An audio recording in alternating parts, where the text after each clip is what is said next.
Vamos começar o NalaCast. Hoje nós estamos aqui com o Marino, ele é veterinário e empresário aqui da região.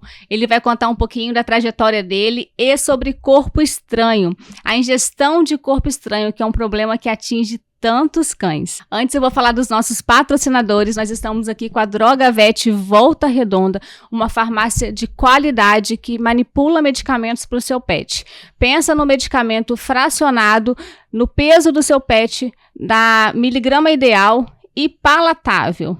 É incrível. Tudo bem, Marino? Tudo bom, boa noite. Boa noite. Tá, fala um pouquinho de você, conta a sua trajetória pra gente. Então, eu fui fazer veterinário um pouco mais velho, já tinha tido um negócio antes, eu sou de uma família de comerciantes, e chegou um dado momento que eu falei, poxa, eu quero fazer uma faculdade, e penso, sempre foi um sonho ser veterinário, mas era inatingível, não tinha faculdade aqui na região, tinha uma insegurança de sair de perto dos pais, né, essa coisa toda. E aí eu falei, vou fazer história. História? Eu falei, vou fazer história. Eu achava legal ser professor, essa coisa toda. Aí minha mãe falou, ficou maluco? Fazer história onde? Você só quer saber de bicho? Você tem que ser veterinário. Aí eu falei, mas será que dá? Falou, dá sim, vamos lá. Aí eu fui, fiz o vestibular, passei e comecei sendo plantonista. Aí chegou um dado momento que eu falei assim, tô cansado de ficar trocando a noite pelo dia, mas acumulei bastante experiência boa, experiência negativa, e falei, poxa, eu acho que eu tenho que me fixar, senão daqui a pouco eu tô com mais idade, não vou estar aguentando fazer plantão. Sim. Aí pintou a Pet Vitale, só que eu vivendo, a veterinária, eu fui vendo as necessidades. E eu também tive mentores, né? Nos lugares que passei, eu carrego um pouco de todo mundo.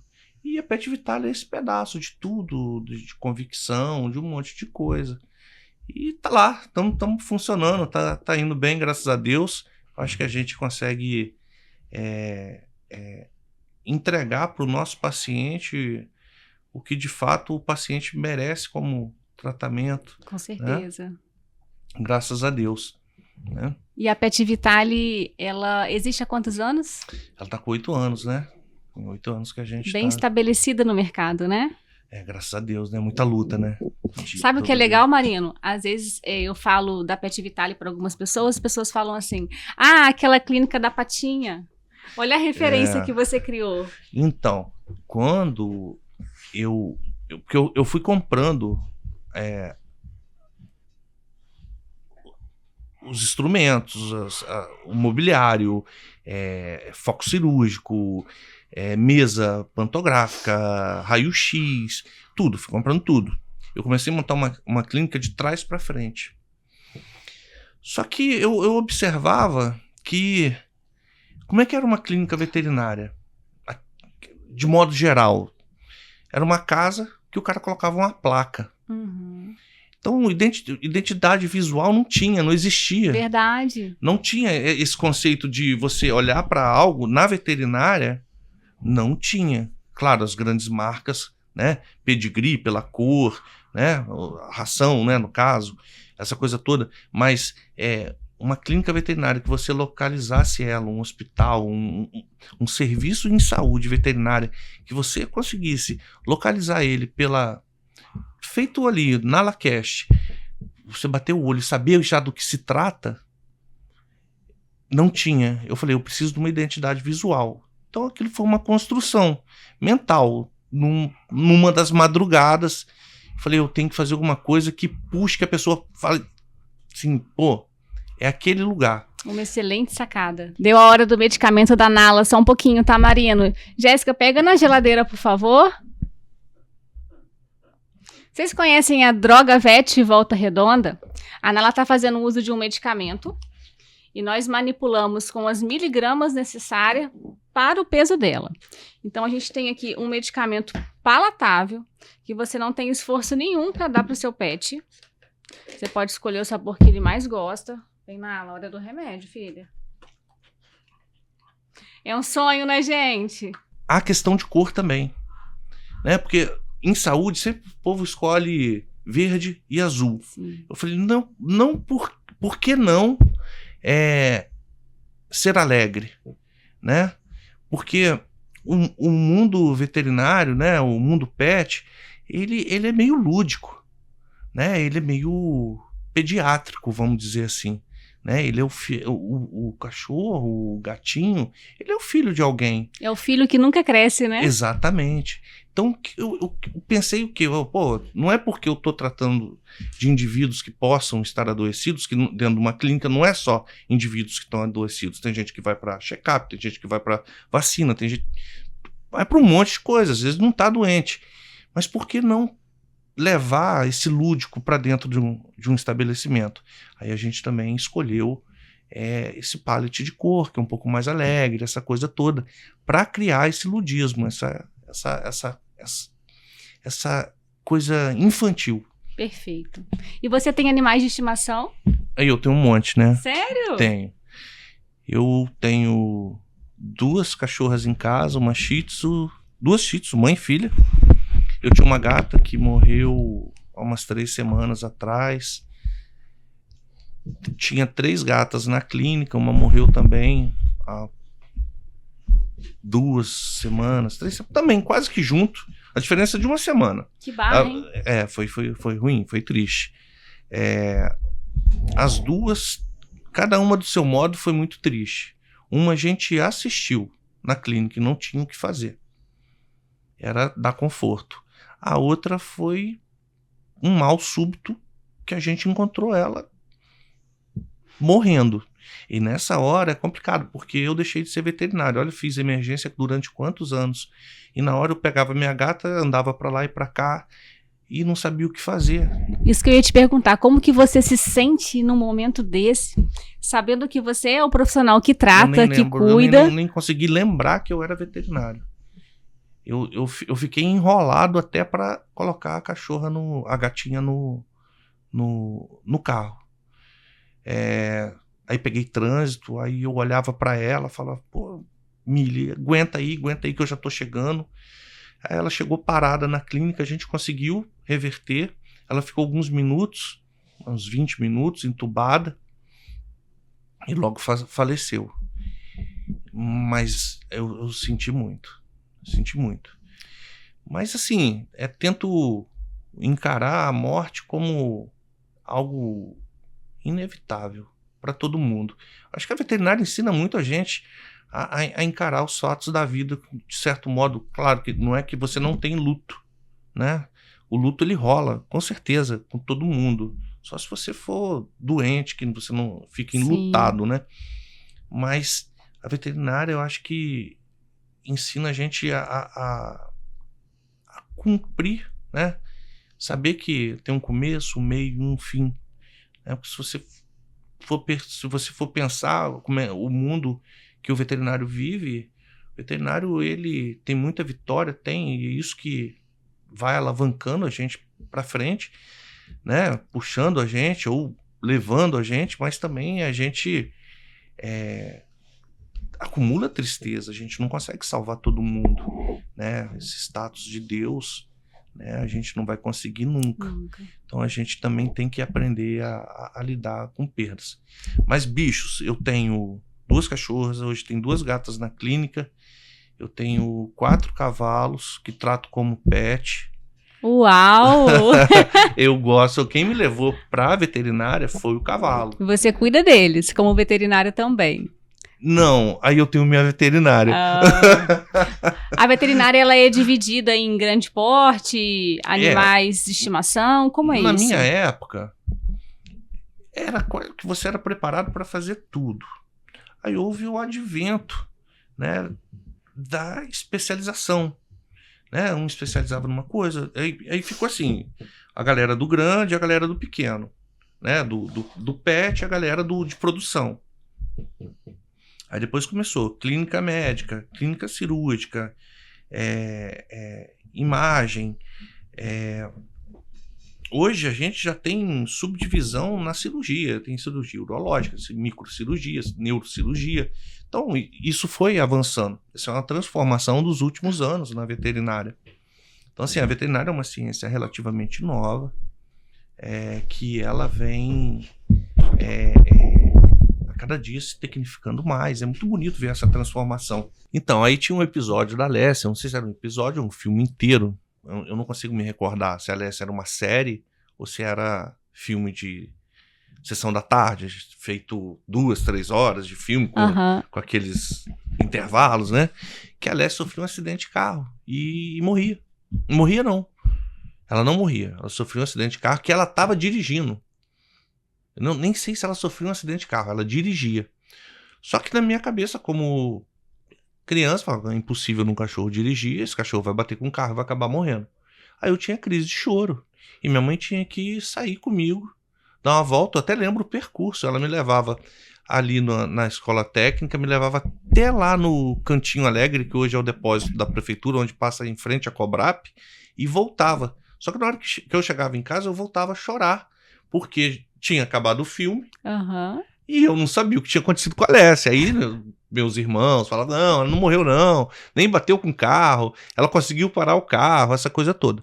Então, desde pequeno, eu sempre tive uma empatia muito grande por bicho. Eu me lembro que eu nem tive, né? Essa cachorra foi uma cachorra que era do meu irmão, o nome dela era Gênova, era uma pastora, que eu me lembro que eu tive momentos, assim, antes da adolescência, de melancolia, que eu acho que é normal. Hoje eu vejo minha filha também tendo esses momentos, e que a minha companhia era Gênova. Olha! Então, assim, a minha mãe teve essa percepção, né? E é uma mãe idosa, eu sou filho temporão, né? Hoje minha mãe está com quase 90 anos. Então, isso para quem é mais antigo, conseguir ter essas percepções, Sim. né? Eu na cozinha lá de casa virar e falar assim, acho que eu vou fazer história. Ela falou, ficou maluco, cara? Que história o quê? Você só quer saber de bicho, né? Porque eu vivia, respirava a questão de cavalo, sempre gostei muito. Essa coisa toda, meus cachorros, essa coisa toda. Então, foi nesse momento que eu falei, então vou lá. Só que na época era inatingível. Ser veterinário aqui, para mim, era algo que, antes disso, de ter essas faculdades aqui na região, eu fiz no UBM, tenho orgulho de ter feito lá, minha casa, e não tinha. Eu também não pensava na possibilidade de ficar longe de casa, dos meus pais, da minha mãe. A minha avó morava com a gente, essa coisa toda. Eu era filho temporão, eu saí pouco, eu era meio preso, né? Então não considerava essa possibilidade. Marino, agora divide um pouquinho da sua experiência com a gente sobre corpo estranho. O que é corpo estranho? Corpo estranho, ele é, na verdade, tudo. Orgânico ou não orgânico, alimento ou não alimento, qualquer material que venha fazer um distúrbio no trato digestivo, mesmo que ele venha passar, tá? Assim, eu vou trabalhar, vou tentar ficar ilustrando para isso ficar bacana. Teu cachorro comeu uma manga. Manga é alimento, o cachorro pode comer manga? Pode, né? Mas se ele engoliu o caroço, ele tá corpo estranho. Vai passar? Não sei. Depende do tamanho dele. Se ele tiver 40 quilos, possivelmente vai passar. Agora, se ele for um pincher e conseguiu engolir e engole, né? É sério que eles conseguem engolir coisas desse tamanho? Consegue. Com esforço consegue. Eu achava que isso era um hábito só de cães grandes. Cães pequenos também ingerem. Ingerem. Gato ingere. Né? Gato ingere. Então, assim, depende do que vai causar, mas não é só, vamos supor, eu já peguei paciente que engoliu tela. Metal. Eu não sei como que ele conseguiu passar aquilo ali pelo esôfago. Mas engoliu, perfurou o paciente inteiro, essa coisa toda. Aquilo ali não é alimento. Mas um alimento também pode se tornar um corpo estranho. Entendi. Do que ele causar dentro Entendi. do trato digestivo desse indivíduo, né? Como que a gente identifica um animal que ingeriu um corpo estranho? Isso é simples? Isso é demorado?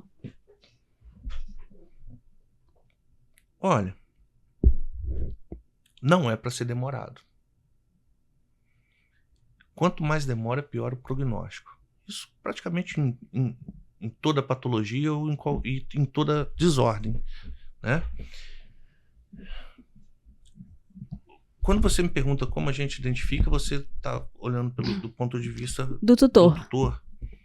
Então, todo mundo tem hábito alimentar, né? Come tantas vezes ao dia, essa coisa toda, né? Hoje preconiza que o animal se alimente mais de uma vez ao dia. Antigamente tinha essa coisa que o cachorro tinha que comer só à noite, ou só comer só de manhã, umas coisas assim, que eu não sei nem bem ao certo, desculpa.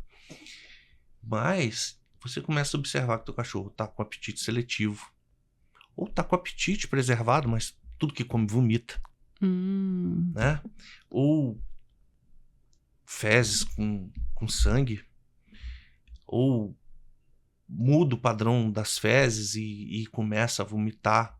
Não quer dizer que vai ter esses sintomas e que, pô, ali ó, é corpo estranho, ele pode não ser corpo estranho, isso é outra patologia. Mas qualquer disfunção que advenha do tubo digestivo, onde o teu animal perdure por mais de metade de um dia, com vômito, até menos que isso, dependendo do tamanho, com vômito, apetite caprichoso ou falta de apetite completa, você já tem que pesquisar. Eu começo sempre com o histórico, né, do tutor, né? Tem hábito. A indicação é sempre levar ao veterinário quando o animal tiver algum sintoma. Sim. Quanto mais rápido, melhor o prognóstico. E quando chega ao veterinário, o que vocês utilizam como diagnóstico? Quais exames? Qual o critério? Então, a primeira coisa é a abordagem. A gente perguntar. Quem responde pelo paciente é igual na pediatria, é o pai e a mãe. Então, assim, esse indivíduo ele tem o hábito de ingerir, isso é ouro. Quando a pessoa tá franca na relação, porque tem pessoa que não é franca na relação. Ele tem hábito, de vez em quando come alguma coisa, já acende uma luz amarela. A primeira coisa que eu faço, palpo o animal, essa coisa toda, mas isso, às vezes a gente não tem condição de localizar, né, essa coisa toda. Uma radiografia. Se a radiografia, vamos supor, ingeriu um pedaço de um parafuso, vai aparecer lá na radiografia, o parafuso, né, no meio do paciente. Uhum. Mas às vezes o material ele não é sensível à radiografia, ao raio-x, né, que a gente fala. Então a gente precisa de uma ultrassonografia. A soma da radiografia com a ultrassonografia costuma fechar. Só que, às vezes, deixa essa coisa um pouco nebulosa, né? Porque é uma decisão. Antigamente, a gente não tinha um recurso da endoscopia, né? Eu ainda sou de uma época que, tem corpo estranho, abre. É sério? Ninguém tinha endoscópio. Hoje a gente tem endoscópio, outras pessoas também têm endoscópio, mas antigamente era assim. Então, mesmo com um corpo estranho simples, era necessário abrir o animal? Era necessário abrir. Já teve, às vezes com boa sorte, a gente conseguia, se ainda tivesse nível de estômago, induzir vômito e o paciente vomitar. Tá? Mas isso é muito raro. Aconteceu algumas vezes, mas não é o que de fato habitualmente acontece. Às vezes você abrir um paciente para tirar um pequeno brinquedo. Aí agora com endoscopia, né? Inclusive a literatura, ela recomenda o seguinte: a primeira tentativa é sempre, se tiver no estômago, se tiver passado o estômago, esquece. Mas a primeira tentativa, se tiver no estômago, ela tem que ser com endoscópio. Tá? Não se abre. Porque é minimamente invasivo. Você não vai ter toda aquela complicação. Porque a gente opera estômago, até mais tranquilo, intestino, mas o pós-operatório é terrível para o paciente. Imagino. Né? A gente tem... eu já me deparei com situação em que o animal estava todo perfurado, pós-operatório, dentro da clínica, foram 60 dias dentro da clínica, quase 60, 58, 59 dias dentro da clínica. E esse animal chegou para você já com muitos sintomas, então? Certamente prostrado, sem apetite? Mais ou menos. Relato de vômito. Olha. Eu nem estava na clínica. Esse em particular, agora que me veio à cabeça, eu nem estava na clínica. Era de um conhecido. E pessoa muito caprichosa, com a casa, com tudo. Aí entraram em contato comigo e falaram, vamos considerar aí o corpo estranho. Aí, não, impossível, isso tutor. Né? Eu falei, por que impossível? Eu já sabia que era muito caprichoso com a casa, com essa coisa toda. Não, porque não tem nada lá em casa. Não tem brinquedo, não tem bola, não tem isso, não tem aquilo. Mas tá muito característico. Não, dá um remédio para vômito aí. Porque a pessoa entra também na questão, a gente sempre esbarra, a gente não vai fazer hipocrisia, de custo. Sim. Né? Naturalmente, as pessoas elas não querem ser oneradas, ou não podem naquele momento ser oneradas, essa coisa toda. E o cachorro parece que escolhe aquele mês que você tá mais apertado e ele fala assim, esse mês eu vou gastar. Na minha casa é assim que acontece. De todo mundo, até na do veterinário, pode ter certeza. Quando chega o 13º, né, férias, ela quer fazer em janeiro, com todas aquelas contas de início de ano. Não pense que na casa do veterinário é diferente, é assim também. É porque, na verdade, assim, quando a gente pega um cachorro, eu sempre comento com as pessoas, né? O que a gente imagina? Eu vou comprar ração, eu vou vermifugar e vou vacinar. Catar cocô e pôr água. Lavar o quintal.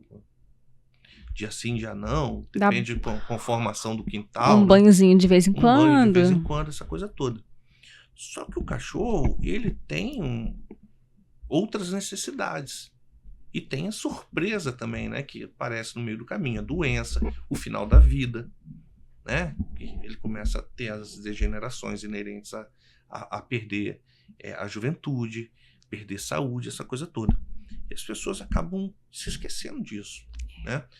Isso também com o veterinário, né? Quando eu pego um bicho, para mim, eu esqueço que ele vai envelhecer, que ele vai ter outras necessidades, e é normal. Mas, de fato, costuma vir a despesa extra no mês que a gente não está podendo. Né? Isso é quase que a regra, não é a exceção. Parece que eles sabem. Sabem que esse mês não, então tá bom, esse mês eu vou desfaquear. Mas essa cadela em particular, ela chegou com vômito e com essa negativa. Aí ela passou o sábado desse jeito, chegou no domingo, o raio-x não fechava o diagnóstico. O ultrassom também não fechava o diagnóstico.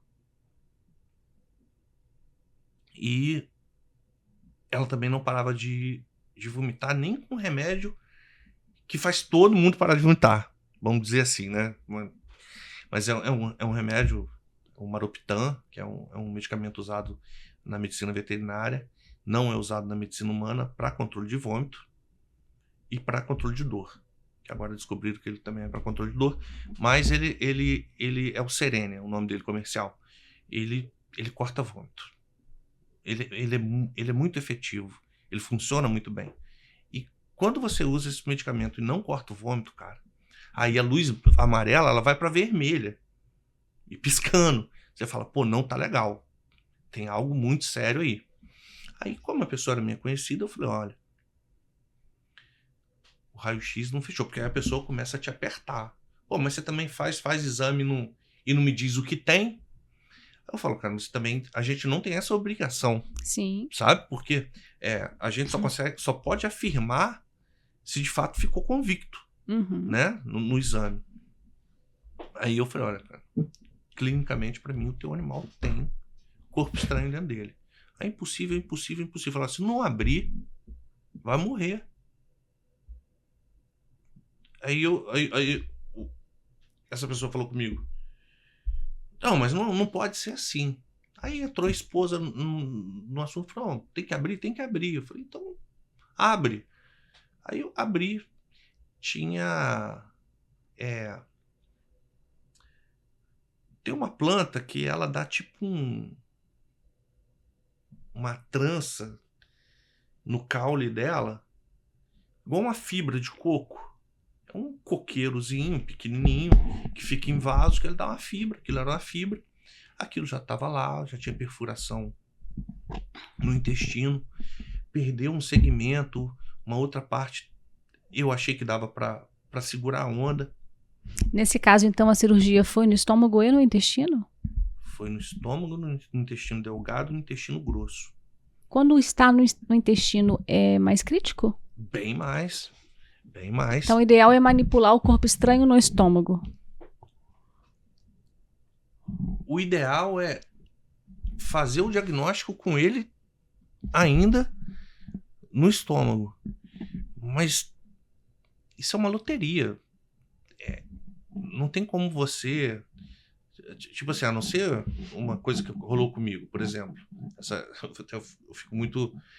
até hoje eu brinco com esse tutor em particular. Eu tinha castrado a cachorra dele uma semana antes. Aí no dia 7 de setembro, eu lembro da data porque era aniversário do meu sogro. Ele chegou com a cachorra, ele me ligou. Eu tava saindo da clínica pro aniversário do meu sogro. E ele falou assim, cara, minha cachorra acabou de comer uma agulha com a linha. Como isso? Cara, não sei. A esposa dele tava em cima da cama fazendo algum trabalho ali com a agulha e a cachorra engoliu. E a agulha chegou no estômago? Chegou, porque ela chegou lá, eu fiz a radiografia, apareceu, eu falei, cara, centro cirúrgico. Falei, antes ela tivesse engolido uma semana antes, que era o dia dela castrar, já tirava essa agulha. A agulha sai por endoscopia? Sairia, mas na época a gente não tinha endoscópio. Não tinha endoscópio na região na época. Eu tô perguntando porque como a agulha, né, ela é pontiaguda, se ela virar ali... Ela perfura. Né? E o pérfuro cortante, ele é o mais perigoso.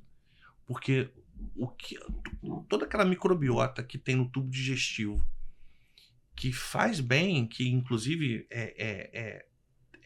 presta subsídio para digestão, ela só vive bem ali. Se ela ganhar a cavidade abdominal, ela gera bagunça. Primeiro uma peritonite, depois ela pode evoluir até por uma sepse, né, que é a infecção generalizada.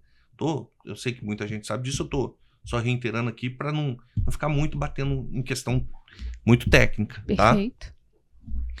Mas o pérfuro cortante, ele é muito perigoso. Então, assim, abri a cachorra, tirei a agulha, fechou. Mas você vê, ele pegou na hora.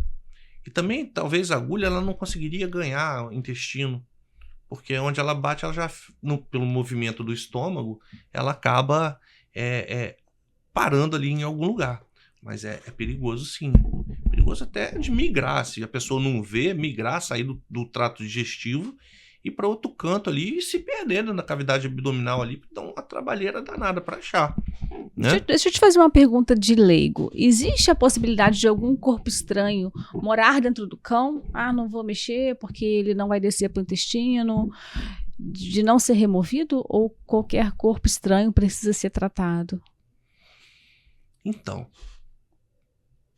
a gente já se deparou com esse tipo de situação, onde até pela característica, porque o estômago, ele tem, no intestino não, quase que impossível. O estômago, ele tem uns movimentos que quando um material está lá há muito tempo, fica com a superfície com uma certa característica. Então, no meio de uma cirurgia, ou no meio de uma endoscopia, ou no meio de às vezes você vai fazer uma cirurgia e você acaba palpando órgão e você acaba fazendo um achado. Só que, uma vez constatado, a tua obrigação é tirar. Entendi. Porque um dia vai que o pior acontece. Então no corpo estranho não é para fazer moradia dentro do trato digestivo. Entendi. Né? Ele não é para estar ali. Mesmo que ele seja um achado, mesmo que ele não esteja causando malefício algum para o organismo, né? É bem difícil, mas às vezes no estômago ele fica dançando ali. Ele fica ali, ele não passa na válvula e fica ali. Bate aqui, bate aqui. Mas pelo menos uma gastrite ele vai render, né? Mas às vezes essa gastrite é sintomática, não gera nada, a pessoa não saca. Aí você vai fazer uma radiografia, tá bonito lá, ou uma ultrassonografia, por um outro motivo qualquer, e você se depara com um corpo estranho. Tem que tirar. Aí, estando no estômago, endoscopia. A endoscopia, ela é a primeira escolha para qualquer corpo estranho no estômago. Não.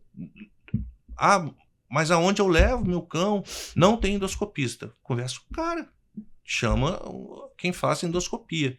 Mas a primeira, o de eleição, até com um corpo estranho no estômago, é endoscopia. E existe a possibilidade do animal estar na endoscopia e ter que ir para a mesa cirúrgica? Sim. Na mesma hora?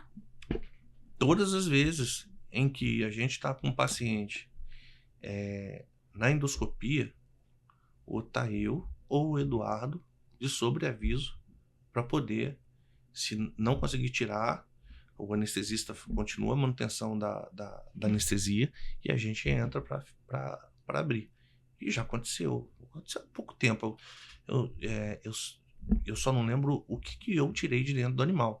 Porque o corpo estranho, é isso que as pessoas, de certo modo, já que a gente está batendo esse papo aqui, eu acho que serve também para elucidar as dúvidas das pessoas. Claro. Não é porque o teu cachorro ingeriu o corpo estranho que você pode pegar um bilhete da Mega Sena, um único bilhete, anotar uns números ali que você vai ganhar na Mega Sena. Não, porque o corpo estranho ele é mais comum do que a maioria das pessoas imaginam. Na verdade, os nossos animais eles ingerem e defecam corpo estranho frequentemente.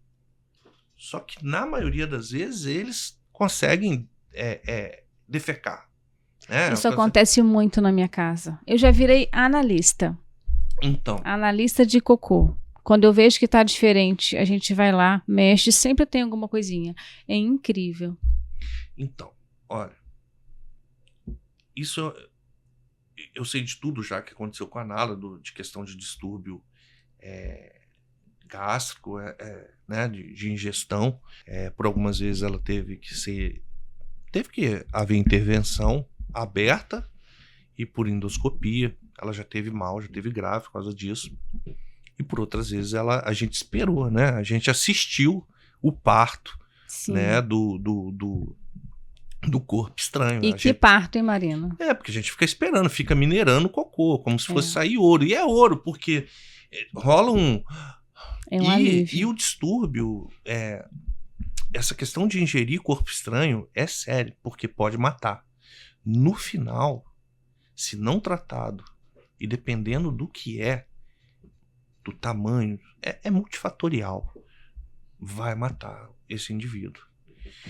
E no caso da Nala e de vários outros indivíduos que já operei, que já acompanhei, possivelmente tem a síndrome de pica. Que pica é essa? É pica. Explica isso pra gente. Então, é uma síndrome onde o animal ele tem um comportamento depravado para ingerir materiais que não são comestíveis, né? Que não é alimento. E ele, por vários fatores, né? Tem vários fatores que influenciam isso. Isso daria horas de discussão. A gente pode fazer um episódio só para falar de síndrome de pica, então, Marino. Pô, quanta pica vai rolar. E o animal, ele tem um hábito de comer. Por exemplo, eu peguei esse paciente, eu perdi esse paciente. Poxa. Não, ele tá vivo, eu perdi o tutor. O que acontece? Essa cadela, ela comeu tela de galinheiro. Como foi isso? Não sei, tem que perguntar pra ela. Sério. Porque eu não consigo imaginar alguém comendo tela de galinheiro. Não, eu falei sério. Porque quando chegou pra eu operar, quando eu comecei a tirar a tela, eu não acreditei. Eu falei, pô, que isso? Como? Porque acho que todo mundo já teve a experiência de um remédio, né? Essas vitaminas, essas cápsulas muito grandes. Pô, dá Tem uma bala que acontecia muito isso. Bala soft? Você não lembra? Uma bala dura? Era da minha infância. Ela engasgava muito. Engasgava, eu lembro dela. Isso. Então, e poxa, depois fica por alguns minutos, quase uma hora, um desconforto no esôfago. Ardendo. Ardendo e parece que não é só um ardor, não. É como se tivesse desalojado. É um negócio muito ruim. É uma sensação muito ruim no esôfago. Agora, como que alguém, seja humano ou seja cachorro, o que a gente tem que levar em conta é que a gente sempre se coloca num patamar acima e esquece que eles... Lembra sempre que eles são bichos e que a gente também é bicho. Então as percepções de dor, elas são parecidas. Sim. A gente só muda a forma. O Papai do Céu foi lá e só colocou a gente numa forma diferente e colocou o bicho numa outra forma, o cachorro numa outra forma. Mas ele é mamífero feito a gente. Então, imagina, eu não conseguiria comer tela. E essa cadela comeu tela.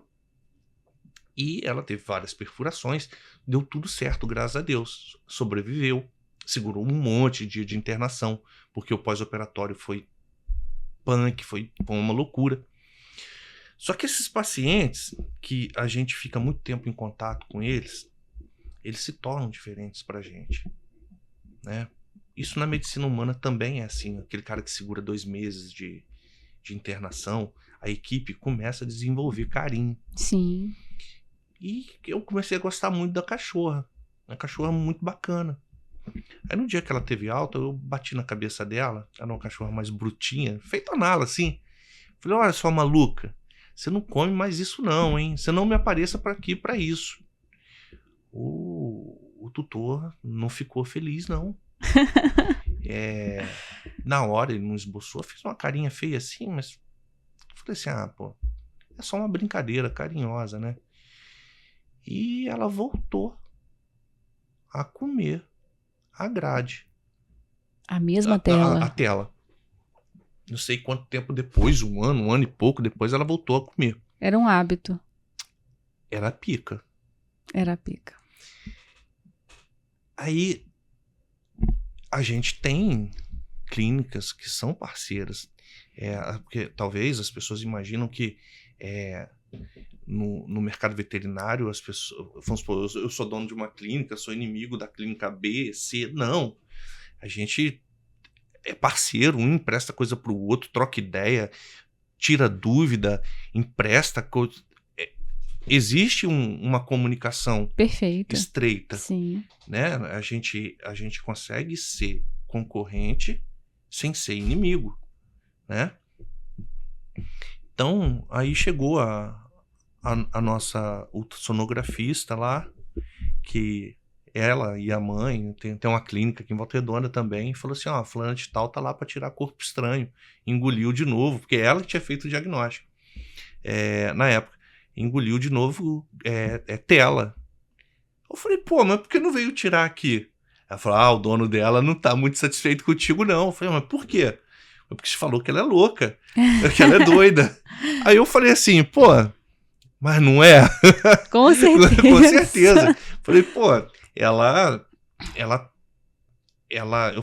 na hora eu até comentei, poxa, não foi por mal, foi uma brincadeira, ela ficou aqui tanto tempo, a gente desenvolveu afeto por ela ficou muito próxima, porque às vezes o tutor não fica próximo, porque o tutor tá sob pressão, a gente também tá, mas esses pacientes muito desafiadores, eles são uma vitória, eles acabam, naquele momento ali, porque o cão, ele tem essa coisa de se apegar. Quando ele tá longe do dono, ele linka com aquelas pessoas ali. Então ele fica muito próximo, né? Então você, naquele momento ali, você tá dono. Uhum. Você não é só veterinário, você tá dono dele, né? Então você fica muito estreito com aquele teu paciente. E eu me dei essa liberdade. E eu sempre toquei os meus atendimentos de uma maneira muito descontraída. E tem pessoa que não gosta. A maioria gosta. Mas esse daí foi operar em outro lugar porque a cachorra ingeriu o corpo estranho, o mesmo corpo estranho, e ele não gostou do comentário. Faz parte, né? Faz parte, né? Mas, assim, eu acho que deu certo lá também, e deu tudo certo. Mas uma situação, é um animal que ele tem que ser tratado, né? Ele precisa de manejo ambiental, ele precisa de manejo comportamental. Ele, inclusive, às vezes, é um animal que sente dor, né? Dor no tubo digestivo por uma gastrite, a dor de musculatura lisa, né? O nosso tubo digestivo, ele tem uma musculatura lisa, que seria, acho que todo mundo já teve cólica intestinal. O cão também sente. Gastrite também é muito incômodo. É bem desconfortável, né? Desconfortável. Eu tô com gastrite agora no momento. O fato de eu sentar para dirigir me queima por aqui. Tem certos indivíduos que ingerem corpo estranho por dor. Inclusive, isso tem que ser abordado, né? A clínica de dor. Tem certos indivíduos que ingerem. Inclusive, eu tive uma paciente que ela se dava dentro dessa condição. Eu tive que chamar um adestrador, na verdade não é um adestrador, é um amigo que ele é dentista, e a vida dele foi sempre bicho. Ele tinha os bichos mais legais ali do Bela Vista. E ele saía de casa já com o cachorro dele. E ele estudou muito comportamento. E teve uma bulldog que eu abri, aquela bulldog, umas 3 vezes, que Nossa. Eu me lembro, endoscopia umas 2 vezes, e esperar, como a gente às vezes espera a Nala defecar, várias vezes, gente. Ela é concorrente da Nala, então, na síndrome de Pica. Mais ou menos por aí. Marino, quando você olha um cachorro que chega porque ele ingeriu o corpo estranho, você olha pra ele e fala, ele vai ingerir de novo? Isso já é como se fosse uma regra? Você acha que isso tem cura? Eu acho que tem controle. Cura eu acho que não tem. Então, eu tanto acredito que isso é uma regra que às vezes, na maioria das vezes, eu já falo com o responsável, com o tutor, com o dono do bicho. Falo, cara, vai acontecer de novo. Tá? Não dá mole, que vai acontecer de novo. A reincidência é muito grande. E assim, eu vou falar por mim e vou falar pelo Eduardo, que também opera lá na clínica, né? Somos nós dois operando lá na clínica.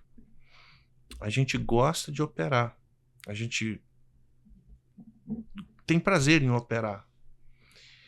Mas a cirurgia que a gente tem mais receio é a cirurgia de estômago, nem tanto, mas a cirurgia de tubo digestivo, sempre intestino delgado e grosso. Porque o desdobramento não depende da gente. É uma cirurgia contaminada. uma cirurgia lenta de fazer, porque você fez a parte suja, tem que lavar tudo, depois paramentar, instrumental cirúrgico novo. É uma cirurgia onde você gasta muito tempo, uma cirurgia que é tensa, não por ser difícil, não tem... A gente, quando a coisa fica rotineira, você desenvolve habilidade. Mas é uma cirurgia onde você, na hora que você termina, você fala, pô, cara, será que nessas próximas 72 horas, como é que vai responder?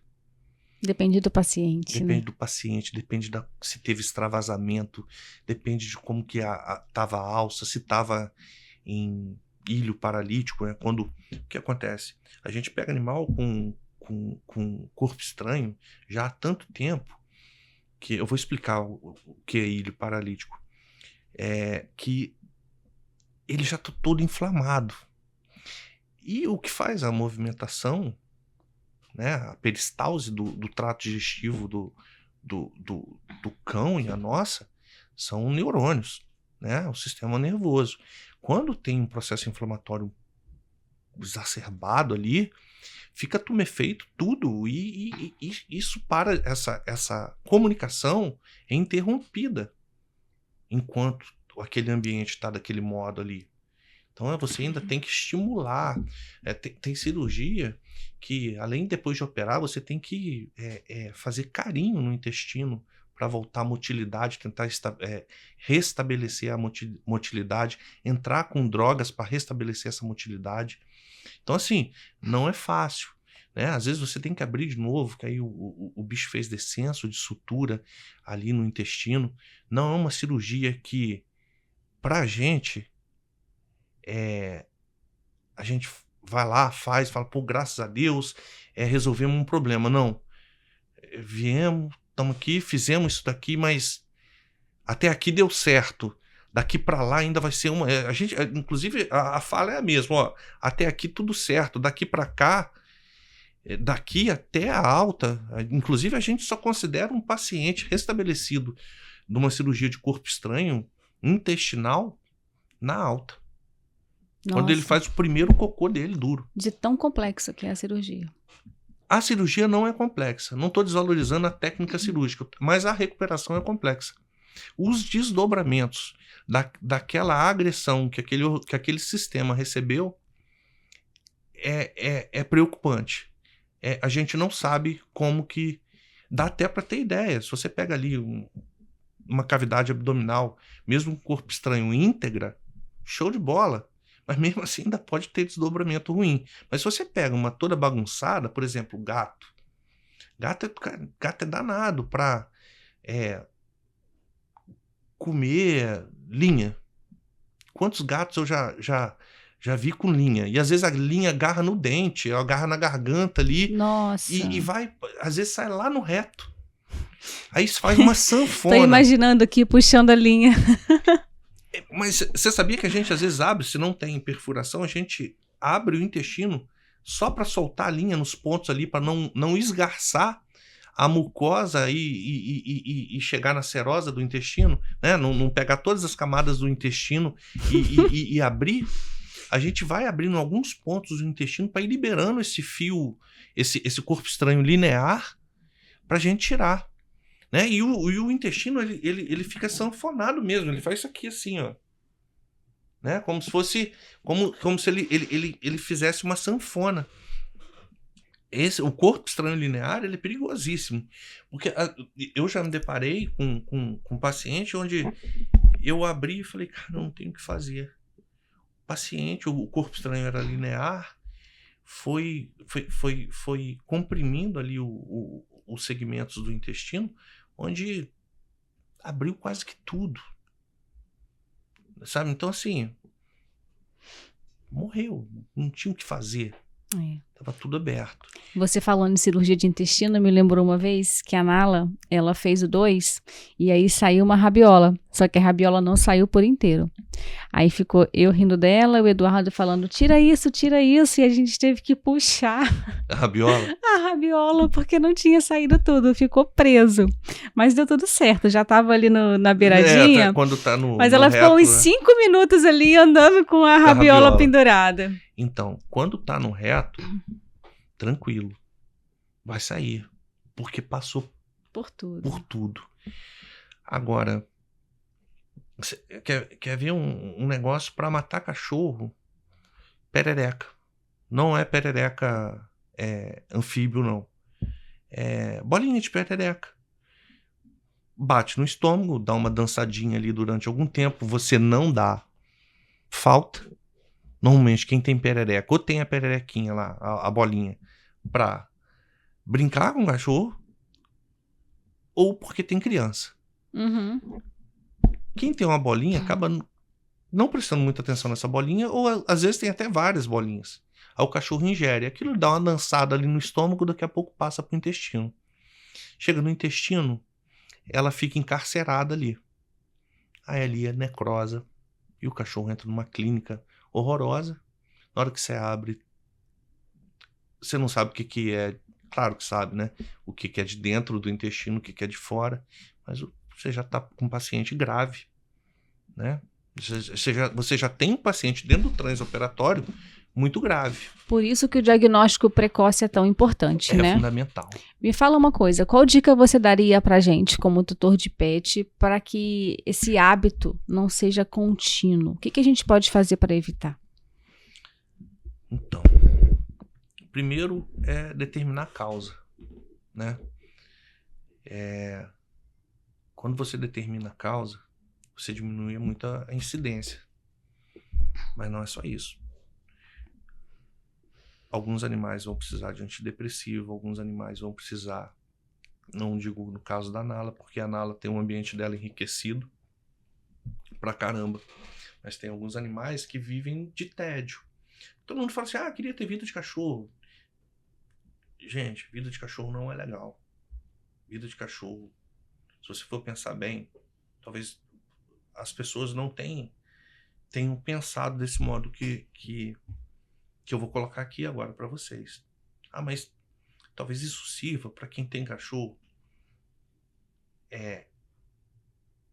Entender como que funciona a vida do cão versus a nossa vida. Eu vou dar um exemplo curto em relação à vida de um cão.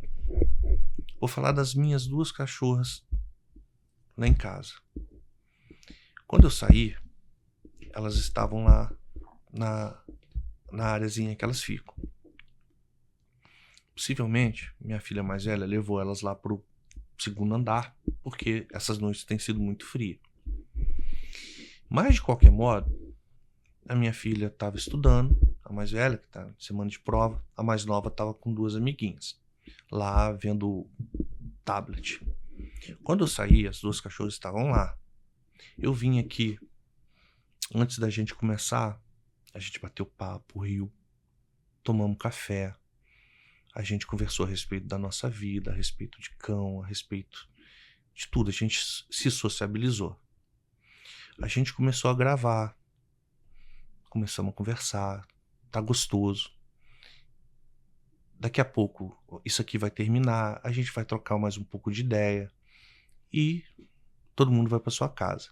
Eu vou chegar em casa, vou ver um pouco de televisão, ou não, né? Eu não sou de ver muita televisão, mas eu gosto de mexer na internet. Vou pensar, meu pico de produção é de madrugada, porque eu sempre trabalhei de madrugada. E minhas cachorras? Estão lá do mesmo jeito. Do mesmo jeito. Vida de cachorro é uma merda, dependendo da situação. Então o cachorro, ele tem tempo para desenvolver neurose. Porque às vezes ele tá com muito tempo ocioso. E todo mundo acha que, queria ter a vida do meu cachorro, não tem boleta para pagar, não tem comida no coxo, tem água no coxo, tem banho, volta todo cheiroso, essa coisa toda. Não é assim. As necessidades de um cão é completamente diferente das necessidades de um ser humano. Mas elas se equivalem em algum momento no quesito de entretenimento, no quesito de atenção, no quesito de ter o que fazer. Então a vida de um cão... eu queria ter vida de cachorro. Cara, só se for da Nala. Porque a Nala, ela é integrada o tempo todo. Mas se a Nala fosse um cão de quintal, a Nala já nem ia existir. Você entende? Vamos supor, você com a tua vida, o Eduardo com a vida dele, e a Nala fosse um cão somente de quintal, que você colocou, não, esse cão é de guarda. Eu não tô aqui tecendo uma crítica a ninguém. Eu acho que o veterinário, ele tem que viver a profissão dele com um olhar cristão, sabe? Devocional mesmo, assim. Você não tá na profissão para fazer julgamento. Você tá na profissão para acolher, tentar curar, quando não conseguir nada disso, pelo menos consolar. Perfeito. Né? Mas, se você for parar para pensar, a vida de um cão não é bacana quando ela não é rica de atividade, de atenção, de carinho, essa coisa toda. Então, um cão pode desenvolver neurose. Mesmo tendo uma vida rica, feito a Nala tem, ela desenvolveu, né, a síndrome de Pica, possivelmente, ainda não está com o diagnóstico fechado. Mas a gente tem que entender que tem vários fatores. E que o fator ambiental é importante, se o paciente sente dor é importante, se o paciente é ansioso é importante. E como é que aborda isso tudo? Medicação, medicamentoso, comportamental. E, gente, eles vão ser sempre crianças. Feito assim, a minha filha de 6 anos, agora que ela tá começando a ter um pouquinho mais de noção, que eu posso ficar mais tranquilo, mas antigamente era mão onde dava, né, na camisa, no cabelo, no braço, não, que não, ela é atirada, ela é corajosa. E era quase que eu chegava até brincava, vou comprar uma coleira para essa menina. Mas é a natureza dela até hoje, ela quer desbravar essa coisa toda. Mas é tirar tudo da reta. A gente que gosta e tem bicho de estimação, a gente vai ter criança pro resto da vida dentro de casa. E também é obrigação nossa tratar e evitar com que eles pereçam, né, com que eles sofram com os distúrbios que eles porventura vier a desenvolver. Até mesmo porque, de certo modo, a gente que trouxe eles para o nosso convívio. Exato. Não foi benéfico. Claro que foi benéfico para eles e para a gente, né? Mas a gente percebendo que existe esse contexto já construído, tira tudo da reta. Tudo, porque o que não era objeto de desejo vai se tornar, né? Assim, meu cachorro pegava brinquedo, eu tirei o brinquedo das crianças lá de casa, eu coloquei pro alto, hipoteticamente. Ele vai arrumar outra coisa. Então é um negócio complicado. Eu tava falando a respeito desse rapaz que estudou comportamento de animal. Essa cadela Bulldog que eu operei, acho que 3 vezes, endoscopia foi umas 2 ou 3, eu não me lembro agora, que foi muita coisa. Chegou uma hora que eu falei assim pro tutor, pro casal, eu falei, olha, eu não abro mais, porque vai chegar uma hora que eu vou abrir e ela vai morrer. E eu não quero que ela morra nessa situação, e eu não quero ficar com isso na minha conta. A gente tem que ver um jeito dela parar com isso. E por que vai morrer? O Eduardo falou com a gente, na última cirurgia, sobre a aderência. O que é isso? Então, o abdômen, qualquer cavidade torácica, mas o abdominal, ele é um sistema fechado, íntegro, né? Quando você mexe, você gera processo inflamatório. Agora você imagina, ele já está todo inflamado, porque tem um corpo estranho. Aí você abre de cá, faz uma anastomose de lá, faz uma anastomose boca a boca, uma lateral, vai fazendo anastomose ali, né? Vai suturando, abre estômago, abre intestino. Intestino grosso a gente até evita, porque aquilo faz um descenso de sutura, um descenso de sutura absurdo.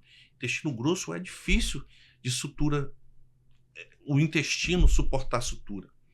Mas quando necessário a gente faz. Aí você mexe no intestino, mexe no grosso, mexe no delgado, mexe no estômago. Aquilo, você vai gerando um processo inflamatório ali, aí às vezes é um pouco contaminado, você lava, começa a gerar aderência. Um órgão no outro, uma estrutura na outra, que chega uma hora, se você precisar abrir o animal, você tem que ir divulsionando a aderência. Só que quando você divulsiona a aderência, você gera mais aderência. Você entende? Então, aquilo ali assim, é pontual. Precisou de uma cirurgia, você vai lá, vamos supor, uma castração de fêmea. Eu nunca vou deixar de pegar uma estrutura que a gente tem que pegar lá na cérvix e jogar em cima e suturar para não gerar aderência da cérvix, da cadela, na bexiga. Primeiro, é uma aderência que pode ser evitada. Segundo, gera dor, tá? Entendo. Eu tenho uma cunhada que operou, tem aderência e sente dor até hoje. Então, meu paciente também vai sentir. Lembra do que eu falei? Sim. A forma é a mesma. É a mesma. Né? Quer dizer, a forma é diferente, o molde é o mesmo. Né? Mais ou menos isso, né? Foi o que eu falei? Uhum. Então, a gente só mudou a forma, porque a construção, né? O modelo humano, o modelo cachorro, né? Tudo é mamífero. Então, também a cadela sente dor. Então, nisso aí é uma ação controlada. Eu fui ali, castrei, ali na cérvix, eu vou lá e jogo o aumento, que é o curativo de Deus. É uma ação controlada. Numa cirurgia de trato digestivo, onde você tem muita manipulação, você não tem essas ações controladas. Onde extravasa conteúdo do estômago, do intestino, na verdade são fezes, né? O produto da digestão que estava se tornando fezes ali, né? Dentro da cavidade abdominal, a reação inflamatória é tamanha que aquilo ali depois, quando você fecha, vira uma aderência absurda, né?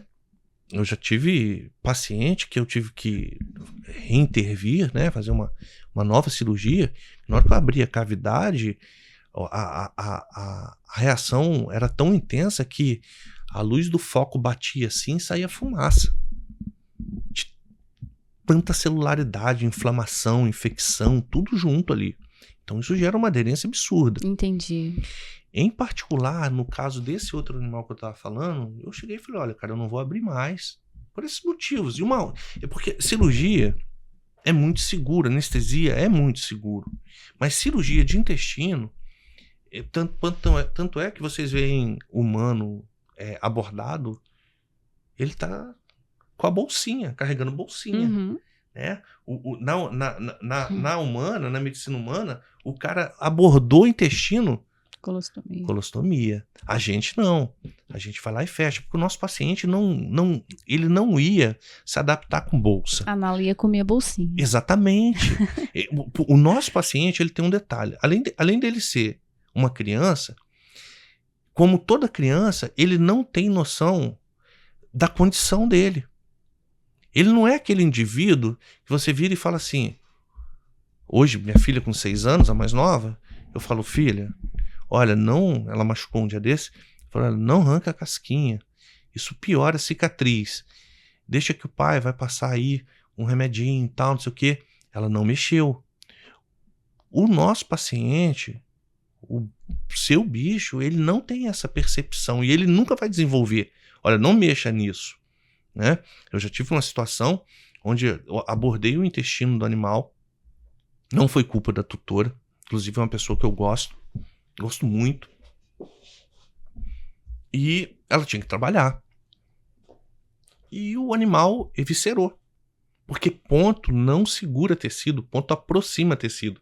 Ele dá uma certa sustentação, mas ele não garante que aquilo vai abrir. A maioria das vezes que quando você faz uma evisceração, uma eventração, O ponto, o fio, tá íntegro. Quem rompeu foi a musculatura. Olha, que às informação vezes, interessante. E isso às vezes, ou na maioria das vezes, quando isso acontece, eu até documento para a pessoa entender. Falo, cara, olha, isso foi um esforço absurdo que esse paciente fez.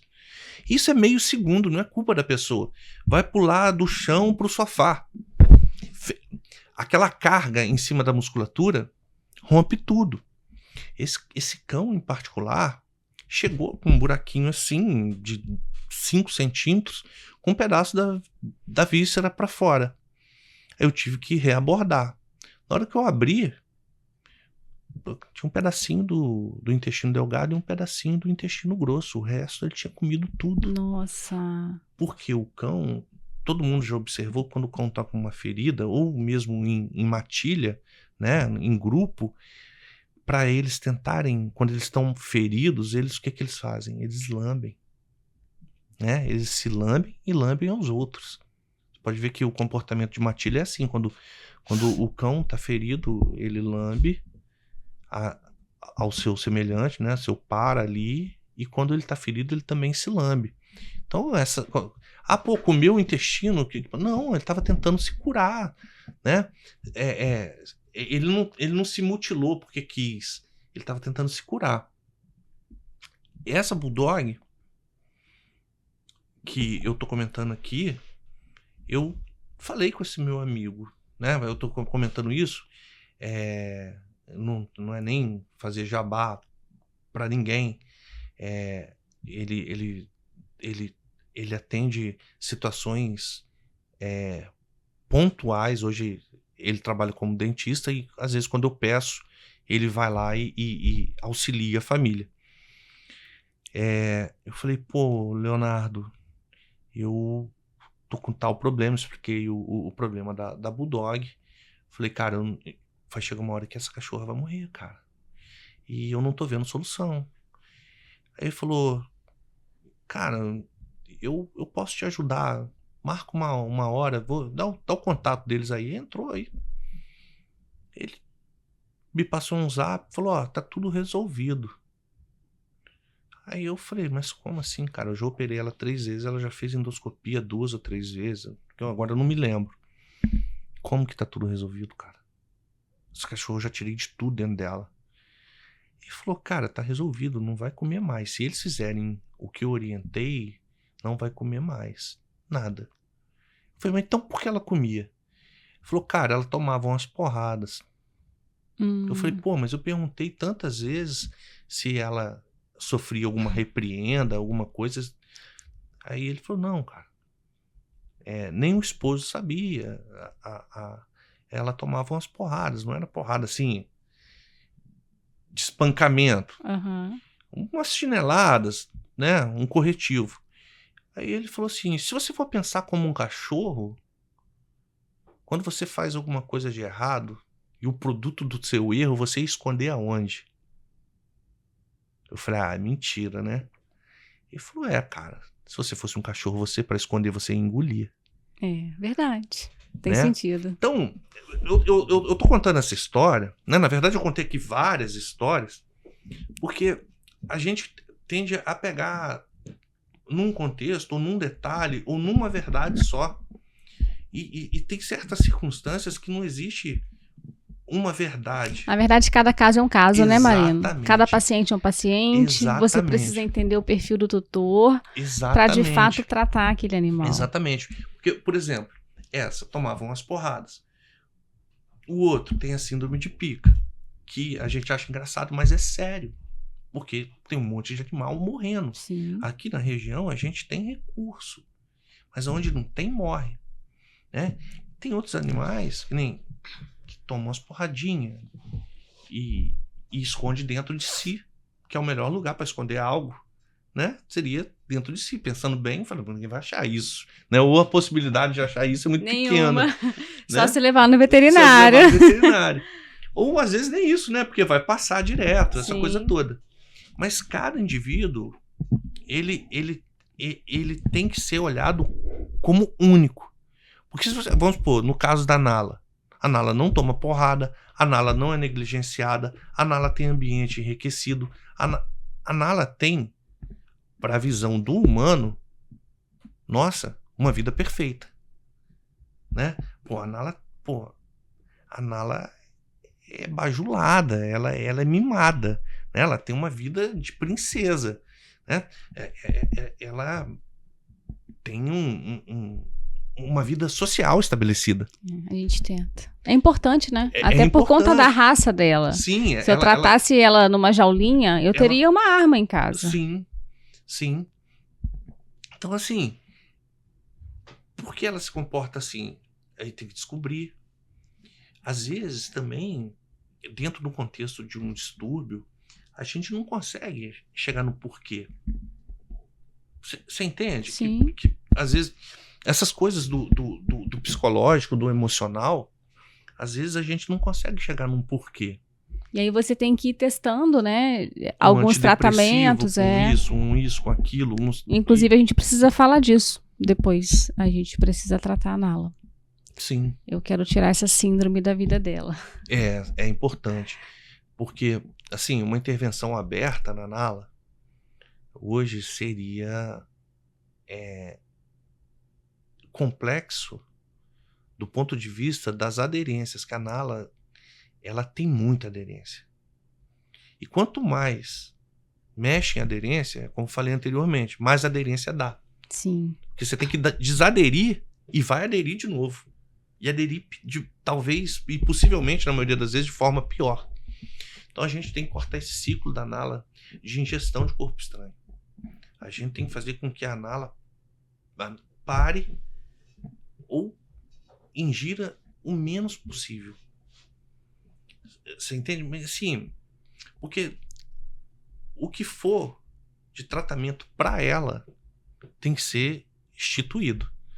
E o que for de comportamental para a gente que está inserido dentro do contexto da vida da Nala, vocês como donos, né?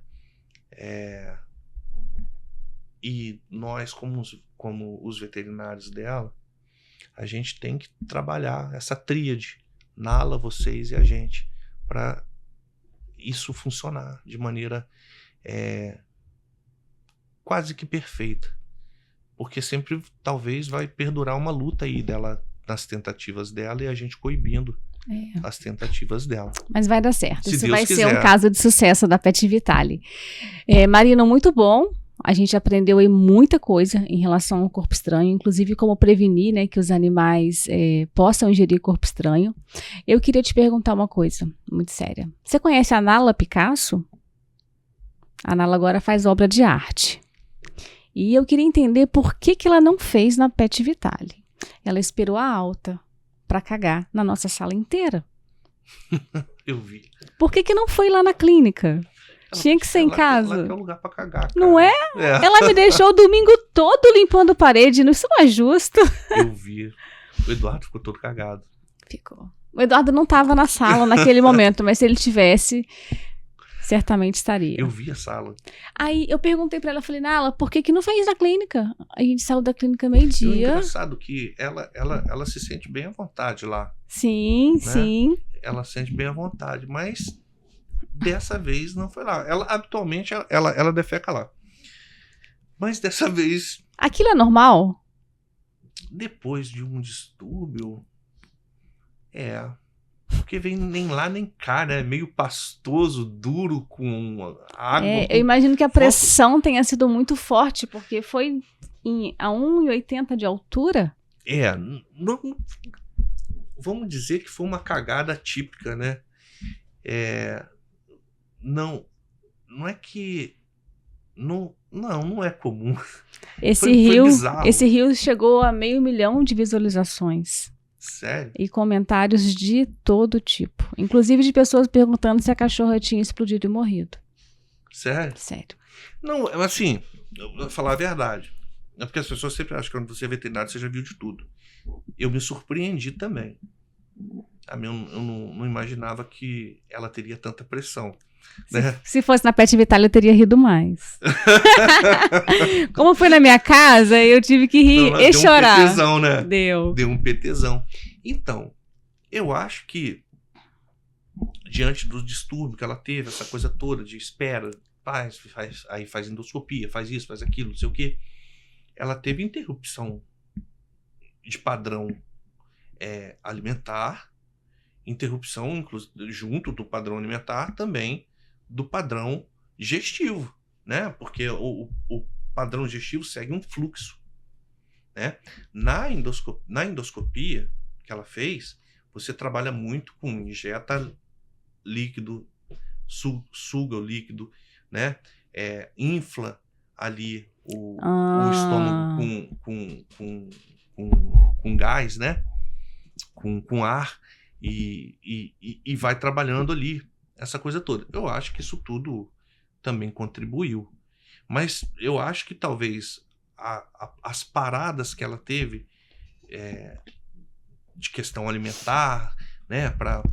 Inclusive para fazer a endoscopia, contribuiu, né? Não que isso tenha causado um distúrbio. Aquilo, na verdade, não foi um distúrbio. Aquilo ali foi uma desorganização, que também não deixa de ser um distúrbio, né? Foi uma desorganização, por quê? Porque teve momento de jejum, teve momento de maior ingestão hídrica, teve momento onde ela comeu pastoso, teve momento, né, que reintroduziu a alimentação. Então, isso bagunçou um pouco o sistema dela. Sim, para simplificar. Aí, na hora que veio meio bagunçado. E ela ficou bem imediatamente após o feito. Mas é lógico, devia estar rolando cólica. Porque ali, pelo jeito, não saiu só fezes. Ali saiu líquido, saiu ar, né? Gases, saiu tudo. Tudo, até gordura, ela deve ter emagrecido. Foi uma explosão. Quero agradecer aqui aos nossos patrocinadores, a Drogavet Volta Redonda. Se precisar do seu medicamento manipulado, na dosagem exata que o seu pet precisa, com o peso ideal do seu pet e um medicamento palatável. Chega de sofrer para administrar medicamento. A Drogavet, ela tá com a gente quando a gente mais precisa. E vem aí o Nala Pets. É isso mesmo, tá chegando aí a loja online de produtos da Nala. O site já tá no ar, coloque seu e-mail lá para você receber novidades. Assim que o site estiver pronto, vai ter muito produto legal. Brinquedo, comedouro, caminhas, tudo do melhor para o seu pet. Marino, agora fala para mim uma coisa. A Pet Vitale, qual que é a missão dela? O que ela representa para você hoje? Então, Pet Vitale significa...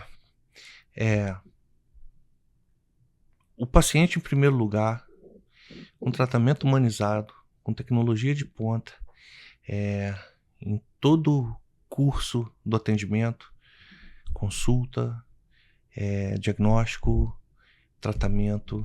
Marino, obrigada pela sua participação. Agradeço. Foi incrível. Muito obrigado. A Nala deixou um presente para você. Gente, não precisava. Meu maior presente é a Nala. Leva para você.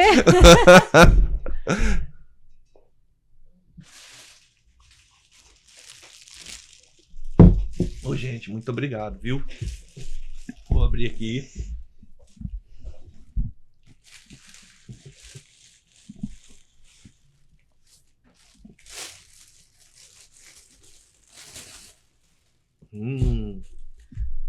Inala.